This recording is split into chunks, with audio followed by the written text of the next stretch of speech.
आज का जो पाठ है कक्षा 10 क्षितिज, पाठ का नाम है नेताजी का चश्मा, जिसके लेखक है स्वयं प्रकाश जी है, जिन्होंने पाठ नेताजी के चश्मे के बारे में, कहानी के बारे में बहुत ही अच्छे तरीके से इसकी व्याख्या की है, कहानी को लिखा है। हम उसके बारे में जानते हैं। स्वयं प्रकाश द्वारा रचित एवं सशक्त एक रोचक कहानी है।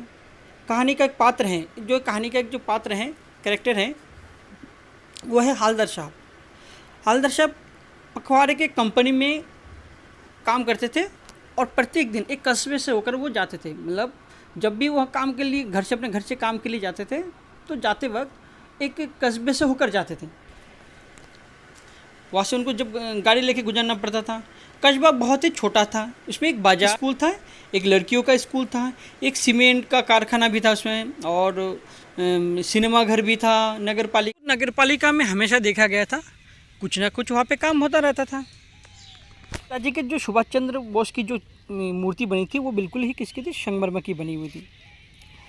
तो मूर्ति की जो संगमरमर थी, टोपी के नोक से लेके कोट के बटन तक कोई 2 फीट ऊंची थी। वो जो मूर्ति बनी थी, वो बिल्कुल 2 फुट की ऊंची थी, जिसे कहते हैं वस्त प्रतिमा। प्रतिमा बहुत ही सुंदर थी। मतलब जो प्रतिमा बनी थी ना, जो मूर्ति बनी थी, बहुत अधिक सुंदर था। उसमें कोई दो राय नहीं कि हर कोई जब भी वो मूर्ति देखते थे, हमेशा कोई ना कोई देखता ही रहता था। खड़े होकर जब भी कोई चौराहे से गुजरता था, मूर्ति जरूर देखता था। लग रहे थे फौजी वर्दी में। आपने हमेशा देखा होगा नेताजी की जितने भी जो मूर्ति होती है, वो क्या होता है? फौजी वर्दियों में होते हैं ज़्यादातर। मूर्ति को देखते ही दिल्ली चलो और तुम मुझे खून दो और मैं तुम्हें आज़ादी दूंगा जैसे नारे हमेशा याद आ जाते थे। इस दृष्टि से मतलब जैसे मूर्ति बनी थी, ऐसा लगता था कि हाँ, बिल्कुल ही ऐसा नारा कोई ना कोई लगा रहा होगा। लेकिन जो संगमरमर की जो मूर्ति बनी थी ना, उसमें एक खासियत थी। संगमरमर की जो अब नेताजी के हम लोगों ने जितने भी ज़्यादातर जो फोटो देखे हैं या कुछ भी देखा है, चश्मा होता है, लेकिन इस मूर्ति पे, संगमरमर की इस मूर्ति पे कोई चश्मा नहीं था। ये इस मूर्ति की खासियत थी। मूर्ति पर एक चश्मे का चौड़ा वाला काला फ्रेम मूर्ति पर पहना दिया गया था। हालदार साहब जब पहली बार इस कस्बे से गुजरे तो चौराहे के पान खाने के रुके जाते। वह चौराहे पर एक दुकान था। अब वो जब भी वह पान खाने के लिए रुके, तब उन्होंने देखा कि इसके चेहरे पर एक कौतूहल भरी मुस्कान फैली हुई थी। वाह भाई, क्या आइडिया है। ठीक है, मूर्ति पत्थर की है, लेकिन चश्मा क्या था? असली था। मूर्ति तो पत्थर के बनी हुई है, लेकिन चश्मा क्या था? असली था। चश्मे की सराहना, अब चश्मे को देखकर जब भी वो जाते थे, तो क्या लगता था? हमेशा कुछ ना कुछ दिखा जाता था कि वो चश्मा कहीं ना कहीं बदला हुआ है। और उनके साथ हो रही थी कि वो सुबह जब भी जाते थे अपने काम के लिए, कंपनी के काम के लिए जाते थे और चौराहे पे पान खाने के लिए रुकते, तो हमेशा क्या होता था? देखते कि वहाँ पे चश्मा, हमेशा कोई ना कोई अलग अलग चश्मा उनको दिख जाता था। प्रत्येक दिन लगभग वो चश्मा बदल जाता था।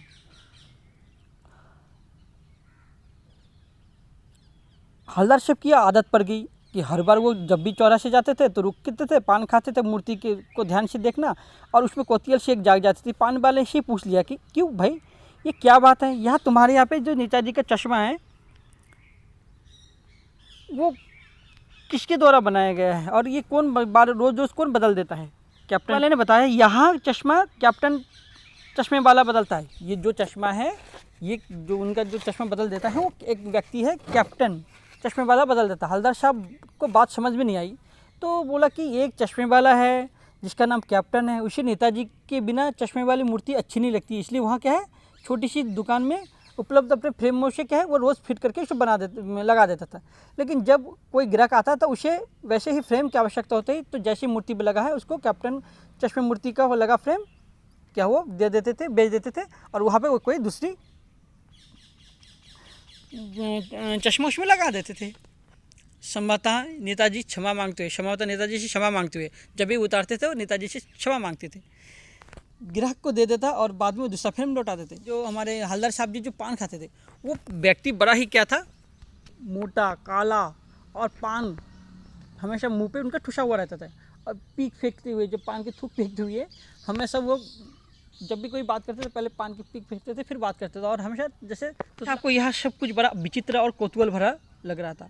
इन्हीं विचारों में मगन में पान के पैसे चुकाकर चश्मे वाले के देशभक्ति के समक्ष नतमस्तक होते हुए पान वाले से पूछ बैठे। भाई एकदम से क्या वो नतमस्तक हो गए थे। देशभक्ति की इतनी देशभक्ति है इस व्यक्ति के अंदर कि वो हमेशा क्या है नेताजी के चश्मा इतना को बदल देते, नेताजी की जो मूर्ति बनी है उस पर चश्मे को बदल देते थे। पान वाले से पूछ, क्या कैप्टन चश्मे वाले नेताजी का साथी था? उन्होंने पूछा जो ये कैप्टन साहब है जो नेताजी के चश्मे को बदल देते हैं वो क्या नेताजी के साथी है या आज़ाद हिंद फौज का कोई सिपाही है? पान वाला मुस्कुरा कर बोला, नहीं साहब, वो तो लंगड़ा क्या जाएगा फौज में, पागल है पागल, वो देखो आ रहा है। वो क्या है, वो व्यक्ति ऐसा लगता है कि पागल है पागल, वो देखो आ रहा है। उसी टाइम वो भी आ रहे थे। इसी की बात कर लो, फ़ोटो वोटो छपवा दो इसका, कहीं कह रहे कि आप उससे बात कर लो और कहीं ना कहीं उसको फ़ोटो वोटो छपवा लो। जब पाने वाले एक देशभक्त का इस तरह मजाक उड़ा रहे थे तो वो थोड़ा अबाक से रह गए, उनको अच्छा नहीं लगा था। एक बेहद बूढ़ा मड़ियल सा लंगड़ा आदमी जो व्यक्ति था, जो कैप्टन जिसको कहते थे, चश्मे वाला जिसको हम कैप्टन कहते थे, वो व्यक्ति क्या था, बहुत ही पतला दुबला बूढ़ा और मड़ियल सा एकदम आदमी था।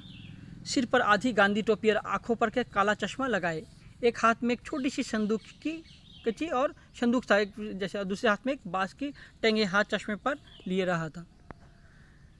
तो बेचारा अब वो सब चीज़ें जब देखा तो हवलदार साहब को बड़ा थोड़ा अजीब सा फील हुआ कि एक व्यक्ति किस प्रकार एक मूर्ति के साथ एक लगा हुआ है और देशभक्त की भावना के साथ वो क्या है हमेशा रोज़ क्या है चश्मे को बदलता रहता है। लेकिन जब पान वाले ने उनका ऐसे ऐसे मजाक बनाया तो थोड़ा उनको अच्छा नहीं लगा, दुख लगा था उनको।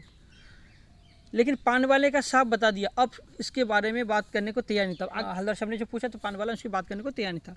ड्राइवर भी बेचैन हो रहा था क्योंकि काम जाने के लिए उनको लौट के भी आना था। जो ड्राइवर बैठा था जीप पे बैठा हुआ था, जीप में ही जाते थे। 2 साल तक लगातार ये मतलब ऐसे लगातार ऐसे चल रहा था। कस्बे से जाते देखते मूर्ति जो नेताजी की मूर्ति है उसमें चश्मा बदल जाता था। एक दिन क्या हुआ, कभी गोल चश्मा पर हुआ तो कभी चौकोर चश्मा। एक दिन क्या हुआ कि अचानक देखा कि मूर्ति पर चश्मा नहीं लगा है, तो वो ऐसा 1-2 दिन होने लगा। तो उसके बाद कैप्टन जी एक दिन रुके, फिर उन्होंने एक बार ऐसा हुआ कि मूर्ति पर नहीं लगी थी चश्मा, तो पान वाले के पास बंद थी दुकान भी, उस दिन क्या था दुकान भी बंद थी पान वाले के, जिससे पूछते थे वो उसका। तो जब दुकान वाले के पास पहुँचे, पान वाले के पास, जब पान वाले से पूछा कि मूर्ति पर चश्मा क्यों नहीं लगा है, तो पान वाले ने बताया कि साहब कैप्टन मर गया है।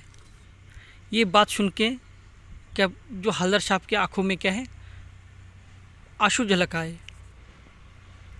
उनको बिल्कुल ही अच्छा नहीं लग रहा था क्योंकि पिछले 2 सालों से वो लगातार इस चौराहे पे जाते थे और हमेशा उस मूर्ति को देखते थे कि हमेशा मूर्ति पे क्या है चश्मा बदल जाता था।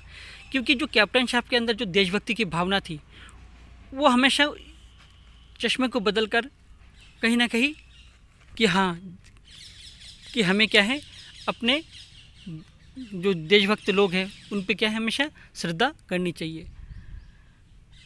ये चीज़ें जब लगातार होने लगी तो एक लगाव सा बन गया था। और कैप्टन जी क्या थे, एक बूढ़े से मड़ियल से पतले दुबले से व्यक्ति थे और वो क्या है लगातार इन चीज़ों को करते हुए आ रहे थे। जब ये मरने की बात सुनी तो वो दुखी हो गए थे। अब क्या हुआ, लगातार 15 दिनों तक उसी कब्जे से गुजरे, लेकिन हमेशा देखते थे कि मूर्ति पर कोई अब चश्मा नहीं लगा है, तो हमेशा अनुमान सा बना रहता था। इसलिए वो क्या है चौराहे पे अब नहीं रुकने लगे थे। एक दिन वही मन ही मन जा रहे थे, तो अपने जो जीप से जा रहे थे तो सोचा कि देखूंगा नहीं, अब क्या है आज क्या मूर्ति की तरफ देखूंगा नहीं। तभी क्या है निगाहें एकदम से जब वो जैसे चौराहे से गुजरा तो निगाहें उधर गुजरी तो देखा कि वहाँ पे एक चश्मा लगा हुआ है। वो भी लग रहा था कि बच्चों का द्वारा बनाया गया कोई चश्मा है, वो भी बना हुआ था शरकंडे से बना हुआ चश्मा। ये देखकर हवलदार साहब की आंखें फिर से भर आई और उनको लगा कि नहीं, कैप्टन जी ने जो शिक्षा लोगों को अपने क्रियाकलापों से दिया था वो कहीं ना कहीं असर कर गया और हमारे बच्चों के अंदर ये भावना आ गई। अब क्या हुआ, लगातार वो चीज़ें फिर से दोबारा कोई ना कोई हर व्यक्ति बच्चा कोई ना कोई चश्मे को बदलने लगा था। तो ये नेताजी का जो चश्मे का जो सारांश है, आज मैं आपको आगे जो इसके जो प्रश्नोत्तर है इसके जो प्रश्नोत्तर है उसको मैं अगले वीडियो में बताऊंगा, क्योंकि वीडियो बहुत लंबा हो जाएगा। इसलिए तो आज के लिए इतना ही।